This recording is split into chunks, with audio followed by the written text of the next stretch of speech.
మేము ఎందుకు రాకూడదు అన్నట్టుగా వీడియోలు ఎగ్జిక్యూటివ్ ఆఫీసరు నల్లకాలువ శ్రీనివాసరెడ్డి అయితేనేమి, అసిస్టెంట్ ఎగ్జిక్యూటివ్ ఆఫీసర్ మధు అయితేనేమి వాళ్ళతో ప్రిపేర్డ్ వీడియోలు, ఒక ముస్లింతో ప్రిపేర్డ్ వీడియోలు చేయిస్తూ.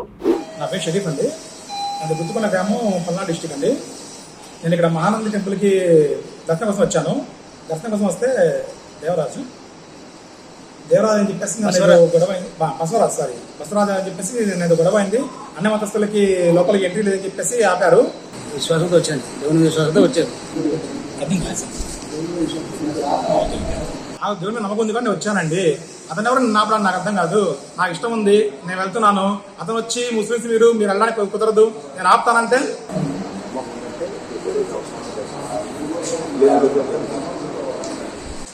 జగన్మోహన్ రెడ్డి గారు తిరుపతి పోలేదా కేసు అయ్యండి? లేకపోతే చంద్రబాబు నాయుడు గారు వెళ్ళలేదా చర్చికి, మసీద్కి? వాళ్ళని కులం నాకు వచ్చిందా? నా నెంబర్ ఇచ్చి నా నెంబర్ కు వాళ్ళ చేత కాల్ చేయిస్తూ నన్ను భయపడిచ్చేటట్టుగా చేస్తూ ఈ విధంగా క్రైమ్ చేస్తుండ్రు లోపలండి. ఓకే, అంటే మరి అక్కడ ఉన్న వాళ్ళకి ఈ ఈఓ కావచ్చు, ఏఈఓ కావచ్చు, వీళ్ళకు అంటే వీళ్ళతో వీడియోలు చేసి పెట్టించేంత మీ నెంబర్లు వాళ్ళ ముస్లింలకు ఇచ్చేంత పని ఏముంది? అంటే అంత అవసరం ఏముంది? అంటే వాళ్ళ వర్క్ ఏంటి అసలు అక్కడ?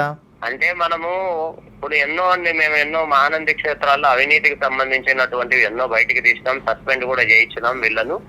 మళ్ళా ఆర్గనైజేషన్ బాగా స్ట్రాంగ్ అవుతుంది, మేము చేసేటువంటి అవినీతిని బయట పెడతాడు కాబట్టి ఎట్లయినా సరే నన్ను ఇబ్బంది పెట్టాలన్నట్టుగా వాళ్ళ చేత వీడియోలు తీయించి ఆ డిపార్ట్మెంట్ కు పంపి డిస్టర్బ్ చేయాలన్నటువంటి ప్రయత్నం చేసిండు అన్నమాట. అంటే ఆర్గనైజేషన్ ను డిస్టర్బ్ చేయాలన్నటువంటి ప్రయత్నంలో భాగంగా ఈ పని చేసిండు. అంటే అవినీతిని ఎండగడతాడు ఇతను, ఖచ్చితంగా పని చేస్తాడనేటువంటి విషయం మీద దుర్బుద్ధితో, దురాలోచనతో ముస్లింలతో వీడియోలు చేయించింది.